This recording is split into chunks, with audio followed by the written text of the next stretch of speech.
وسجن جل العلماء سجنوا، خاصة في فتنة خلق القرآن التي تقولون بها أنتم الآن الأشاعرة، تؤمنون بخلق القرآن بطريقة يعني مختلفة قليلا عن تؤمنون بخلق القرآن. شوف، هذه طبعا هذه من الأكاذيب، يعني حينما تقول هذا الكلام فأنت كذاب، وهذا يدل على أنك ملعون بنص القرآن، منافق. الأشاعرة ما يقولون بخلق القرآن، الأشاعرة يقولون ألفاظنا بالقرآن مخلوقة. فلماذا لا تقولون هذا النص؟ تقولون الأشاعرة يقولون أن ألفاظنا بالقرآن مخلوقة، هكذا. إن كنت رجلا فتكلم بالصدق، قل الأشاعرة يقولون لفظنا بالقرآن مخلوق. وهذا القول طبعا ليس قول الأشاعرة وحدهم، بل هو قول السلف. تعال للبخاري، وقد تقدم في فيديو سابق من خوارج السلفية الوهابية أثبت أن الإمام البخاري والإمام مسلم يقولون بقول السادة الأشاعرة. فالأشاعرة موافقين للسلف الصالح. لفظنا بالقرآن لفظنا، قل هو الله أحد. الآن أنا لساني يخرج حروفا، الحروف هذه مخلوقة، قل قاف لام، الصوت مخلوق. فلفظنا بالقرآن مخلوق، وليس القرآن الذي هو كلام الله الأزلي الذاتي. فين الكذب؟ ما يستطيعون يحررون المسائل في مكانها، هكذا يرقم لك بالكلام كذب جزاف، ما يدري على أنه يضر نفسه طبعا، لأنه يطرد من رحمة الله. فأنت أراك كثيرا أيها الكتكوت تسخر من سجن ابن تيمية رحمه الله. قلنا السجن عن سجن يفرق. يعني مدح ابن تيمية رحمه الله كما قلت لك لا يحتاج إلى عبد الله رشدي أن يمدح ابن تيمية، لأن الذي مدح ابن تيمية علماء كبار، من بينهم ابن حجر العسقلاني رحمه الله. انظر ماذا يقول ابن حجر العسقلاني: مدح ابن تيمية لأنه ثبت عنده توبة ابن تيمية، ولو لم تثبت عنده توبة ابن تيمية لما مدحه، لكنه هو الذي أثبت توبة ابن تيمية. وهذا دليل على أن الإمام الحافظ ابن حجر العسقلاني حينما أثبت توبة ابن تيمية دل دلالة واضحة على أنه كان يرى ضلاله من إيش تاب؟ من ضلالاته التي وقع بها وزيغه وانحرافه. يعني هذا دليل أولا أن الإمام الحافظ ابن حجر كان يرى ضلال ابن تيمية، لكنه هو الذي أثبت توبة ابن تيمية. والإمام الحافظ السيوطي كذلك تلميذ ابن حجر العسقلاني، فلذلك مدحوا ابن تيمية لأنه كان إماما فضل وانحرف ثم تاب، والتوبة تجب ما قبلها. لكن ليس معنى هذا أنهم يثبتون تلك الضلالات والانحرافات. وشهرة الشيخ تقي الدين ابن تيمية أشهر من الشمس، وتلقيبه بشيخ الإسلام باق إلى الآن على الألسنة الزكية. شيخ الإسلام الحافظ ابن حجر العسقلاني يتكلم هنا من منطلق أن ابن تيمية تاب عن ضلالاته وزيغه وانحرافه، فطبيعي أن يكون شيخا للإسلام. لماذا شيخ؟ لأنه كان قاضي من قضاة المسلمين. لو موجود اليوم الحافظ ابن حجر العسقلاني ورأى هذه الشرذمة القليلة خوارج السلفية الوهابية اليوم وما ينشروه من ضلالات ابن تيمية، لا علم يقينا أن قول شيخ الإسلام في ابن تيمية لا تجوز. الألسنة الزكية فقط، وأنت لسانك ليس ذكيا طبعا. الله، الألسنة الزكية، هذا دليل على أن السادة الأشاعرة اللي كان لهم إنصاف، كان لهم أدب مع من هو منسوب لأهل العلم، هذا معروف. وإلى يومنا يوجد في عصرنا من يتكلم عن ابن تيمية بالشيخ، الشيخ ابن تيمية في عصرنا ومن مشايخنا. لكن نحن اليوم نصرح بأنه لا يجوز أن يقال شيخ الإسلام بسبب خوارج السلفية الوهابية الذين روجوا ولا زالوا يروجون لكفريات ابن تيمية وضلالات ابن تيمية وشذوذات ابن تيمية. الكلام ابن حجر ويستمر غدا ولا ينكر ذلك إلا من جهل مقداره، زيك أنت يعني كتكوت. وتجنب، لا يوجد أصلا له مقدار إلا مقداره الذي وافق فيه السلف ووافق فيه جمهور أهل السنة والجماعة، هنا له مقدار. ولذلك يقول شيخ مشايخنا الإمام النبهاني: كان ابن تيمية في العلم كالبحر المتلاطم، بحر لكنه متلاطم مخبوط، زهايمر. وسبب تخبطه هذا بسبب انحرافه عن مجالسة الصالحين، ولذلك نقول من تفقه ولم يتصوف فقد تفسق.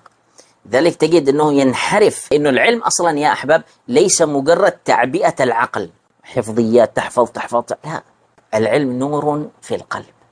فالعلم نور وليس مجرد حفظ. والله أنا بحفظ اليوم، بحفظ الأمهات التسع والقرآن، تفاسير القرآن، لو حفظت هذا كله لا قيمة لك طالما أن باطنك خربان. والله لو تكن شيخ الإسلام في فنون الشريعة كلها، قلبك خربان، ما فيش تصوف، ما فيش سلوك، ما فيش تزكية، أنت خربان، وربما يصل بك الأمر إلى الفسق. فأنت على حافة الانحراف والضلال، أنت على حافة الهاوية، كما حدث لابن تيمية. حتى في عصرنا الحديث الصوفية يقولون عن ابن تيمية شيخ الإسلام. عندك الجفري يقول عن ابن تيمية أنه شيخ الإسلام. هذا قلنا من باب الأدب. شوف أدب الصوفية، أدب الأشاعرة مع من؟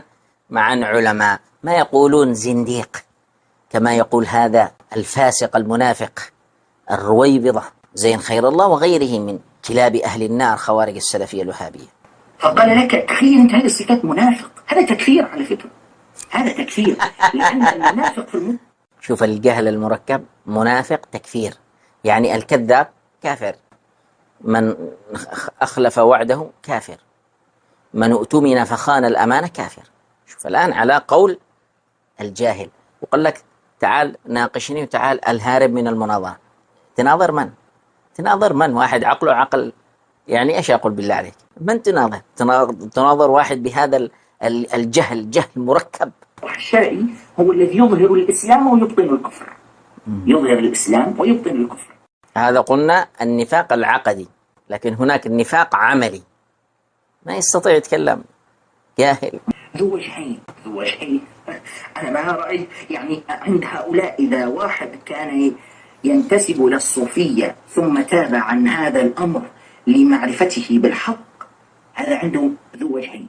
عبد الله الرشدي ليس أصلا صوفيا ولم يتب من الصوفية، أصلا ما هو صوفي، أصلا هو منسوب للأشاعرة، أي منسوب للفقهاء، منسوب للعلماء الفقهاء. ربما طبعا هو أصلا ليس بذلك العالم الفقيه، لأنه أصلا كما قلنا تخرج يعني إعلام، كلية الإعلام، فهو أصلا منسوب للأشاعرة، لكن لا نستطيع أن نقول أنه فقيه.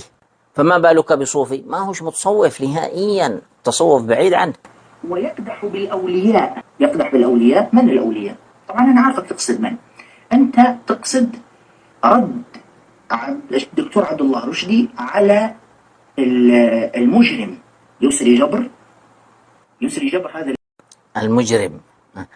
شوف أسلوب، كما قلت يعني ما فيش عندهم أسلوب أدب مثل ما السادة الصوفية، ما فيش عندهم أسلوب فحش، أسلوب انعدام للأدب، قلة أدب، قليل أدب، منعدم التربية. شفت كيف؟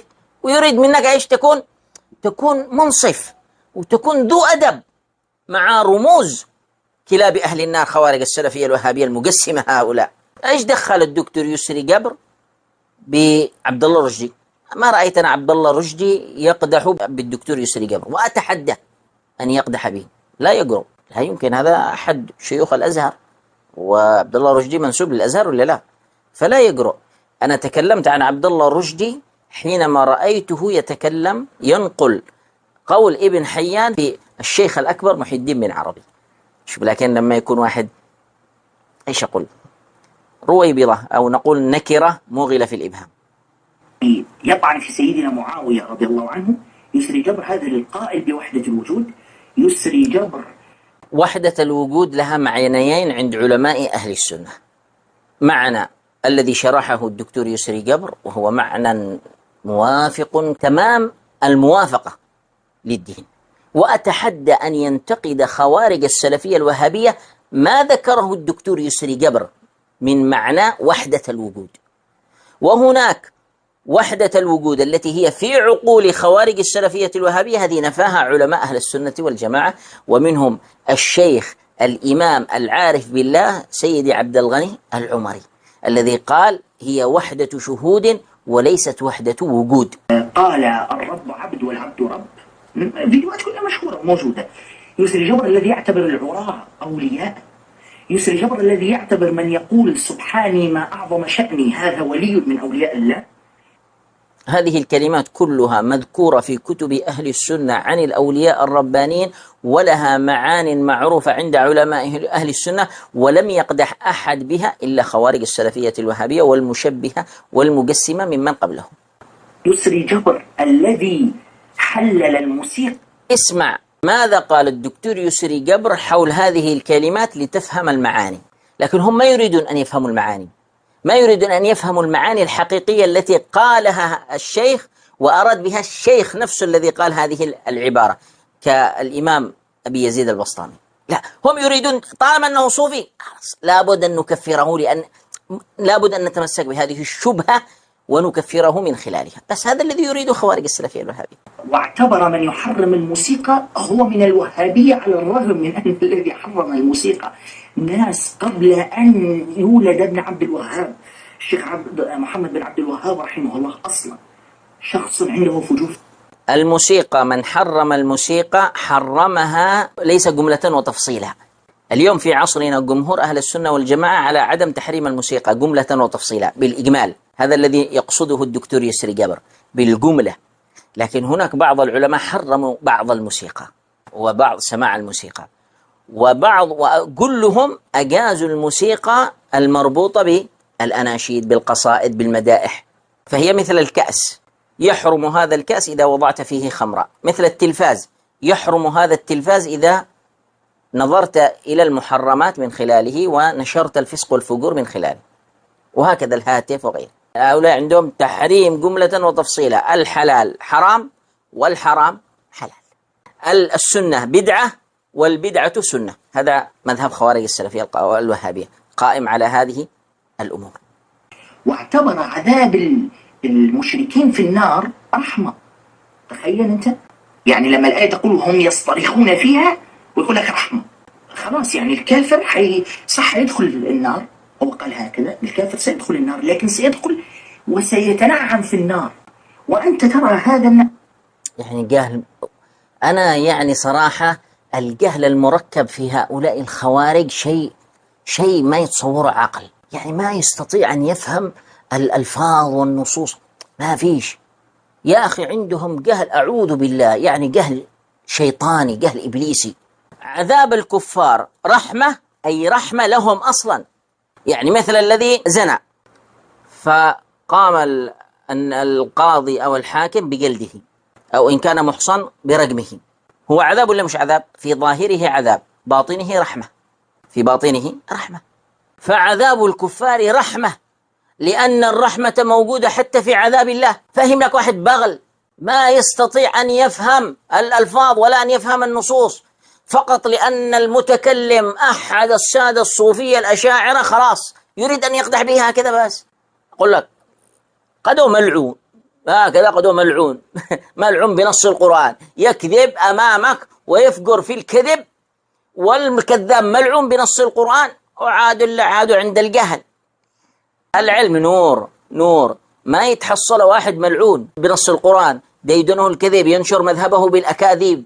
فلما يرد الشيخ عبد الله رشدي على هذه الخزعبلات، هل رد علي؟ أقول لك لا، أنت هكذا سنبحث. هذا الأولياء أنا ما سمعت عنها. نفسه للأزهر، لو ما ينسب نفسه للأزهر هو خريج الأزهر فعلا، شئت ما بيت. خريج إعلام، جامعة الأزهر فيها أقسام عدة دنيوية وشريعة، لكنه خريج إعلامي، وليس من قسم العقيدة، قسم الحديث، قسم أصول الفقه، من قسم اللغة، يعني درس علوم شريعة. إعلامي هو تخصص بالإعلام من أجل أن يظهر في الإعلام. أنت أصلا لو جبنا مشايخ الأزهر عبر التاريخ ومنهج الأزهر أصلا يناقض تماما الصوفية اليوم. كذب في كذب. الإمام الحافظ السيوطي ممن تخرج من الأزهر، سيدي الإمام عبد الوهاب الشعراني ممن تخرج من الأزهر، وكم قضاء شيوخ للإسلام السادة الأشاعرة والصوفية والماتريدية متخرجين من جامعة الأزهر من قبل أن يولد ابن عبد الوهاب السمسار حقهم. في الحقيقة أنا سعيد جدا أنكم لا تعتبرونه من الأشاعرة، لأن خلاص أنا دائما مرة سألت واحد أشعري قلت له أعطني أشعريا واحدا يناظر الأشاعرة، يناظر الشيعة، يناظر الملحدين. قال لا تعتبرونه من الأشاعرة قبل قليل، وأنا أقول على أنه منسوب للأشاعرة، هو يقول أنه من الأشاعرة، وتكلم في عدة فيديوهات بالتفويض والتأويل. خلاص طالما أنه تكلم بعقيدة أهل السنة فهو من الأشاعرة، لكنه ليس من الصوفية وليس من. نحن لا نتكلم عن أشعريته، نحن نتكلم عن صوفيته. يناظر منكر السنة، يناظر العلمانيين، يناظر. فقال لي عندنا عبد الله رشدي، أو خلاص تبرأتم منه أنتم الآن واعتبرتموه ليس أشعريا. كويس، يعني هكذا هو، هذا الوحيد الذي كنتم تنسبونه لكم وقد أخرجتموه. طبعا لا تقول على أساس إلا الآن الرد على الملحدين والعلمانيين ومدري إيش ومنكر السنة، يعني شيء. أقول لك والله عندما تسمع لهذا النكرة وهو يتناقش لك مع منسوبين للنصرانية أو العلمانيين أو الملحدين، يعني تستحي أن هذا منسوب أصلا للإسلام، وأن الذي يتحدث معه مسيحي. أشتيهم يناظروا أمير القريشي الرافضي هذا الخبيث، أو اللي ياسر الحبيب الذي يسمى ياسر الخبيث، نريدهم يناظروا هؤلاء، ورونا شجاعتكم في هؤلاء. تروح تناظر لي واحد من عوام، دائما هم يمسكوا لك العوام، واحد مسيحي عامي، واحد مسيحي منسوب للعلمانية، منسوب للإلحاد، يعني عوام ما يقدر يقرأ، ما يقدر يكتب، ما يعرف، أحيانا يتكلم سوا، والله ما هوش دكاترة ولا، ويتفاخرون بأنهم يردون على العلمانيين والملحدين، يخدعون والله، يخدعون كثير من الحمقى والسذج في اليوتيوب.